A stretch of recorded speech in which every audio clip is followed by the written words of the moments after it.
មកបកជាមួយនឹងខ្ទឹមសយ៉ាងនេះខ្ញុំប្រើមួយមើមតែម្ដង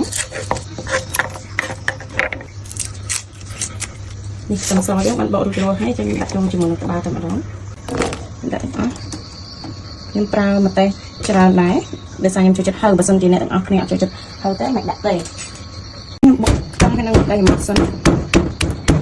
ម្ទេសហើយខ្ទឹមខ្ញុំបុកមកបានល្អហើយខ្ញុំបុកជាមួយនឹងទឹកត្រីចូលតែម្ដងខ្ញុំប្រើជាមួយនឹងទឹកត្រីចំនួន2វ៉េប្រើជាមួយនឹងប៊ីចេងខ្ញុំដាក់បន្តិចដែរទេបើអ្នកទាំងអស់គ្នាចង់ដាក់ច្រើនហូបច្រើនដាក់ច្រើនទៅបើហូបតិចដាក់តិចទៅស្ករសខ្ញុំប្រើជាមួយនឹងស្ករសប៊ីចេងទឹកត្រីហើយអញ្ចឹងអ្នកទាំងអស់គ្នាអត់មានអ្វីច្រើនទេនេះការបុកទឹកត្រីអំពិលទុំដែរហើយរសជាតិការស្រេចហើយខាប់ល្អមែនតើ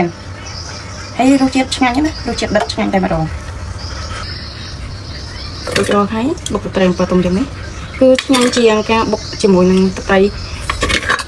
ក្រូចឆ្មាឬមួយយើងហៅបានម្យ៉ាងទៀតហាទឹកត្រីកោះកុងទឹកត្រីអំពិលទុំយើងហូបជាមួយនឹងត្រីអណ្ដែងអាំងយើងនេះទេបន្លែហូបជាមួយនឹងត្រីអណ្ដែងយើងមិញ